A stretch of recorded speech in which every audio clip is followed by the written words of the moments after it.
Hi, this is Happy Bird from happybirdsglitternest.blogspot.com, and today I'm going to show you how to make these faux little buttons or knob embellishments, and you can use them in a variety of different ways. I'll show you how to do that towards the very end of my video. And these were so easy to put together and inexpensive as well. So stick with me and I'll show you how to do this. Okay, so the first thing you're going to need is some split ring key tags. And these are 1 1/4 inches in diameter. They come 50 tags to a box.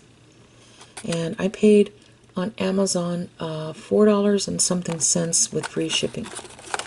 So the first thing you're going to do is open the split ring at the top. And it's very tough. It's like tempered wire. And so I'm going to just set this aside and we're going to work with this little base.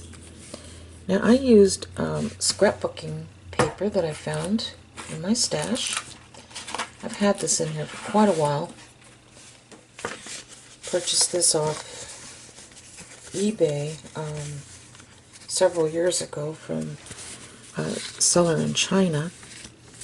And so what I did was I used this print on the key ring that I showed you at the beginning of this video. So I thought I would use one of these here to make a second one. So you're going to want something with small print and a lot of detail. I would go to your local craft store and look in their open stock paper and just see the different prints that they have and see if something catches your eye. Okay. Now, for this project, I'm using a 1-inch circle punch. Now, don't worry if you don't have a circle punch. I'll show you what you can do. But for now, I'm going to punch out a circle of my own here.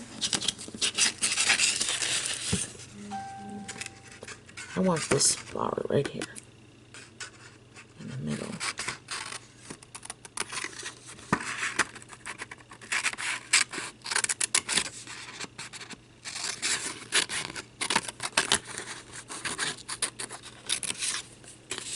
My punch is a little short to reach it, so I'm cutting it out and then punching it out.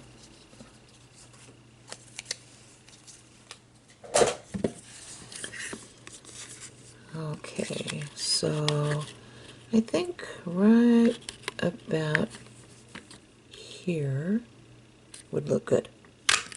There we go. Now, I know this key ring is 1 1/4 inches, but that's okay because the 1 inch will work on it. Okay, I'm going to set this aside for just a second.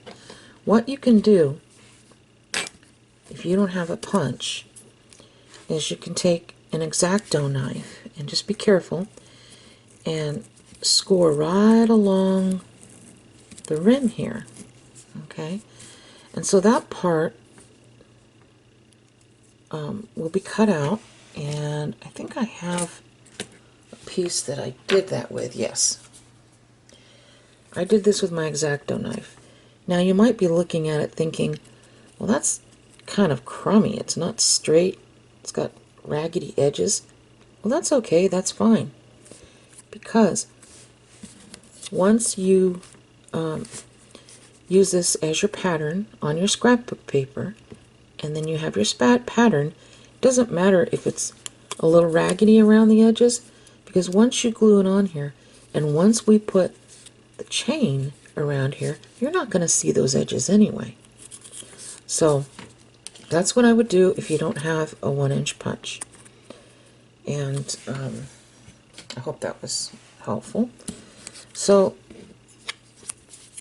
the next thing I'm going to do is I'm going to take a toothpick and some of my triple thick right here,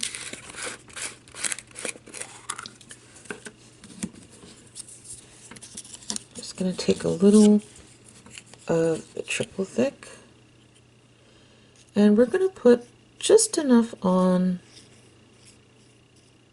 just to glue the image onto here.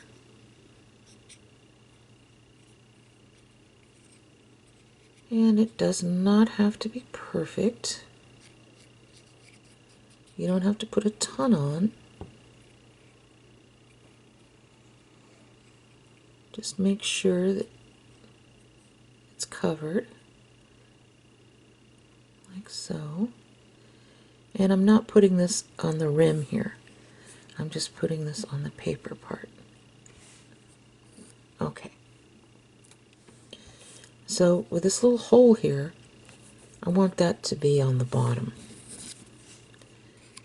And I'm going to glue my little 1-inch image right here,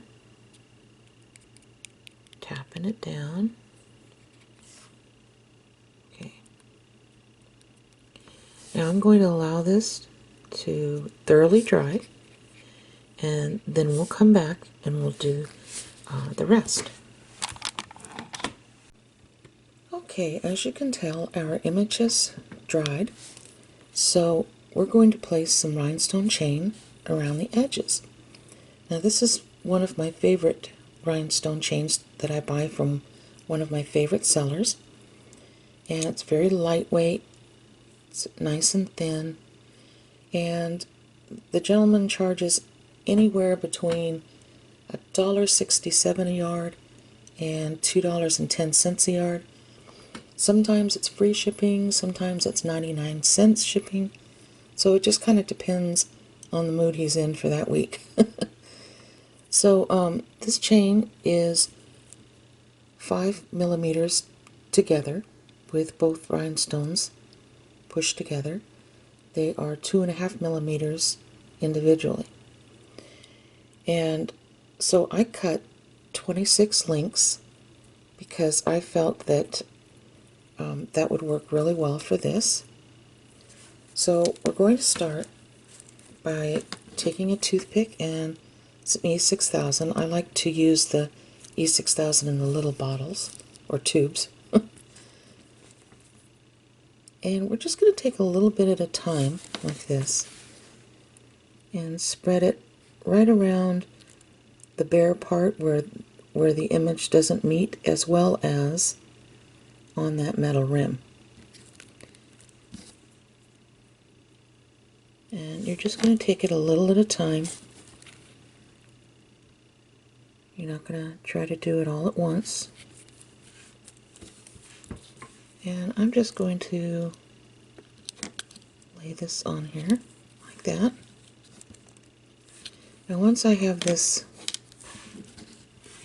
on here, then I'll show you an easy way to make it nice and straight all the way around the chain. I meant.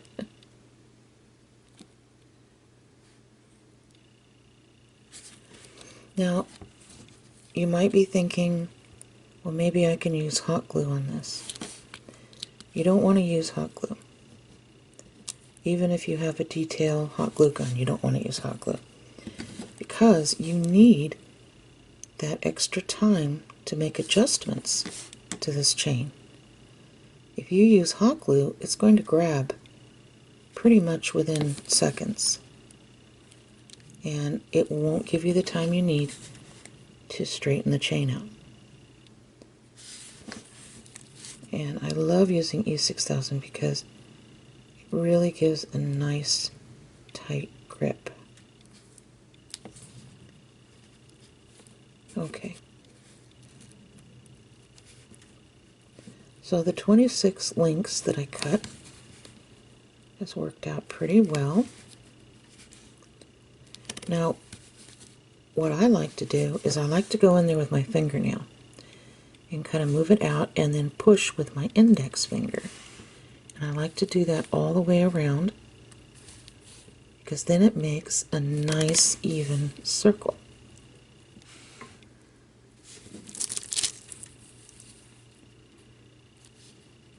And I just keep doing that. pushing, putting your fingernail inside and pushing with your index finger.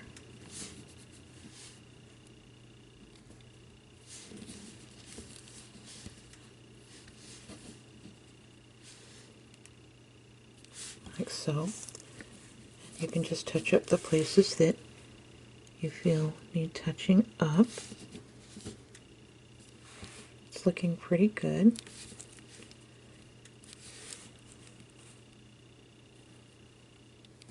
Okay, so I think this is turning out very nice. So I think I'm just going to leave it like that and allow that to thoroughly dry before you go on to the next step. Now I'll probably go on to the next step without this drying just to save us time, but for you I would recommend having this dry at least for a few hours before you start adding the triple thick to the middle. Okay, so now we'll go on to the next step. Now the next thing we're going to do is we're going to put in some little bit of triple thick. Now I didn't dry the chain first. You can do that if you feel more comfortable with that, but for me I don't really think it makes all that much of a difference. This triple thick will stabilize the chain even more so once we put it in. So I'm just going to twist it, kind of get the drips off, and just start by putting some in the middle. Now I am going to be generous with this, but I'm not going to go crazy with it. So we're just going to spread this out a little bit like this. Just spread it out.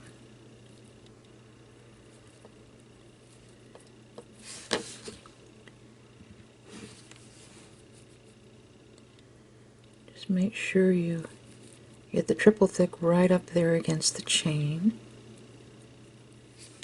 And like I said, I'm being generous, but I'm not going crazy. I'm not filling this with triple thick to the top.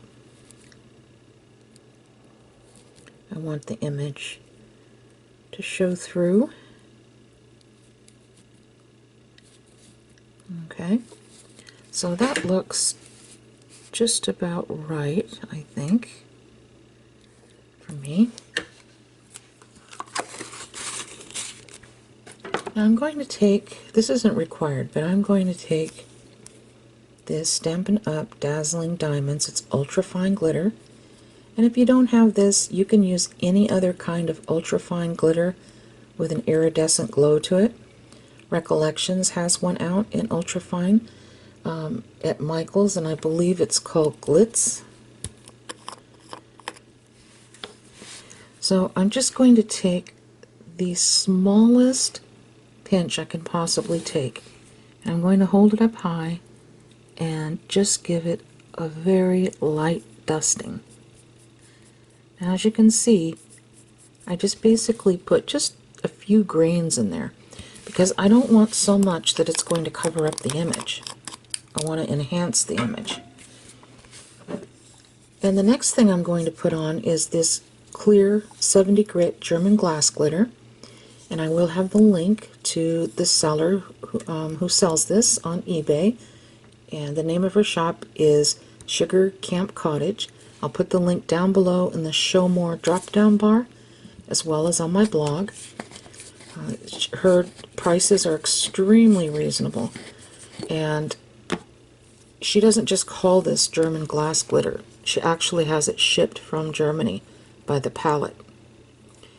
Now as you can tell, I'm putting just the tiniest amount in my little spoon, and I'm just going to tap it because once again I'm not trying to cover the image, I'm trying to enhance it.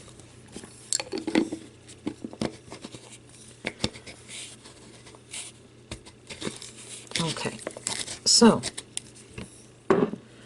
I'm going to allow this to dry overnight, and you'll see that once this is all dry that the image will really pop and look gorgeous. So I'm going to allow this to dry overnight for at least 12 hours. So as you can see, our beautiful little button has dried, and so now we need to hang charms from the bottom because our little button's going to have charms hanging. And I'm going to be using this bail today. Now normally I would be using my medium heart-shaped bails, however I'm completely out, so I have to reorder. So I dug into my stash and I found this bead landing pendant bail, and I bought these in a little package hanging up in the bead section. And once again, this is bead landing at Michael's. Now I wouldn't recommend buying them from there if you're going to be making several of these because they really aren't cheap, but this is what I had in there, so that's why I'm using it. But I will give you the link in the Show More drop-down bar, as well as on my blog, to the heart-shaped bails that I use. So with that said, we're going to take some E6000 and place a drop of E6000 on there. And I'm also going to place a teeny tiny drop of hot glue. And the reason why I'm doing that is because the hot glue will grab right away. And we're going to place this right over the hole that's in the back. And the reason why we want it to grab right away is because if we just put the E6000 on this and then sat it down to dry, it will slide. You won't see it slide, but when you come back, you'll notice it's a little askew, the bail, and so we don't want that. So see, it kind of grabbed right away because of the hot glue, which is exactly what I wanted. So now the E6000 will dry and it won't slide around.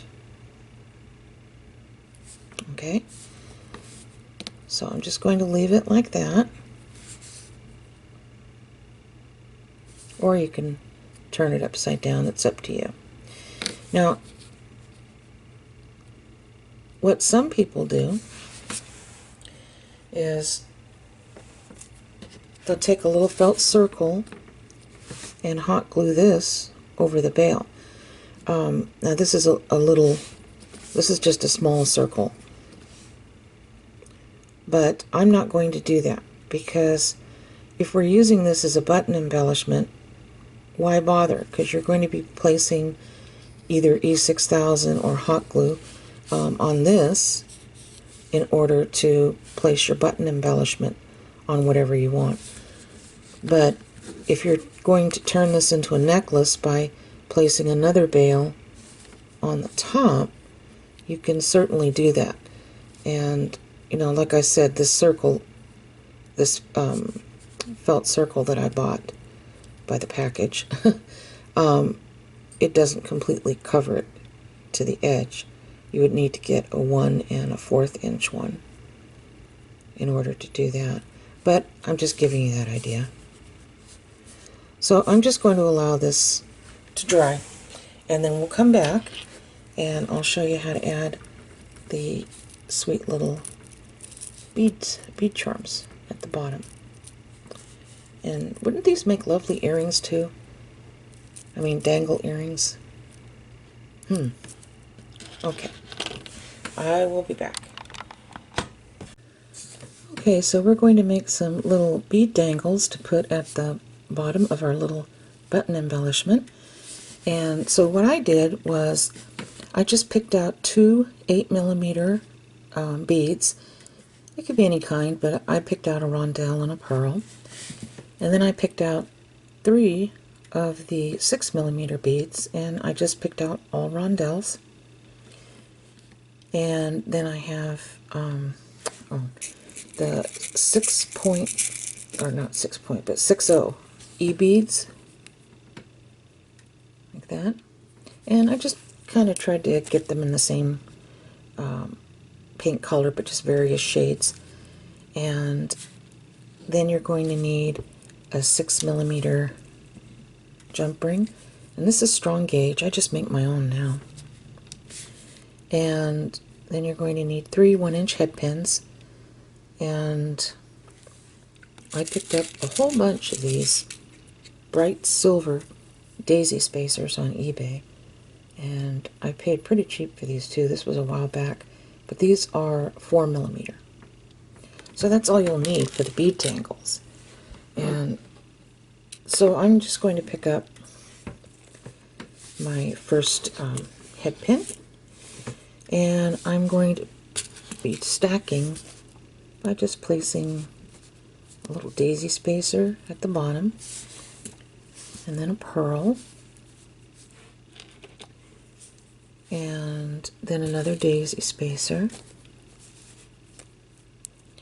And then I'm going to take, I think maybe, I think maybe I'll take one of these here at the top, like that. And I'm not sure if I want another daisy spacer on top or not. See, so I'm just kind of playing with these. You know, I'm not making anything with any hard and fast rules or anything like that. So what I'm going to do is I'm going to make a loop all the way around. You can see it looks kind of like a fish hook. Then I'm going to give it a little back bend and then come in and close it completely. Now my friend Crafty, she has some wonderful simple little bead tangle tutorials like this on her YouTube channel, and I'll make sure to post a link to Crafty's YouTube down below in the Show More drop down bar, as well as on my blog. It's very easy to understand, her tutorials are, and she comes up with some awesome stuff. Okay, and so the next one, I'm basically going to just be stacking the same little silver daisy spacer, maybe 8mm rondelle, another daisy spacer, maybe, yeah, maybe I'll take one of these, but no, I think I'll take one of these, like that, and maybe I'll put a daisy spacer on top of that. Yeah, and I'm going to do the same thing. Oops, I should have started here at the top. Bend. Give it a little back bend. And then, like that. You gotta close it all the way though. Here we go. And that's closed. And I think for the last one, I'm just going to put a little daisy spacer, a little rondelle, 6mm, another daisy spacer. So I'm just basically stacking them. 6mm rondelle, daisy spacer, and then I'm going to take this at the top and bend it. You can bend it forward, you can bend it backwards, doesn't really matter. Bend it back and then just continue closing like that. You want these two ends right here to touch, or you want this end part to touch the other metal part. Just kind of straighten it up. So you have your little bead dangles. And I think, let me see. Yeah. Okay. So now I'm going to open the little 6mm jump ring that I made.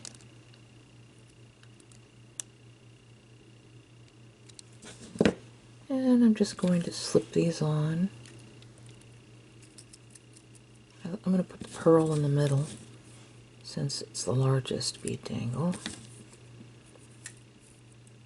And slip that on. And then we're just going to close this back up because I want to show you something before I put this on here.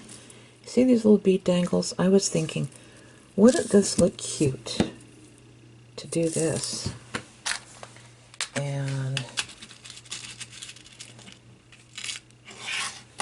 turn them into a pair of earrings, little dangle earrings, like this. You could make your little jewelry box with a little button embellishment on the front with the dangles, and then have a matching pair of bead dangle earrings inside. It's just a thought. So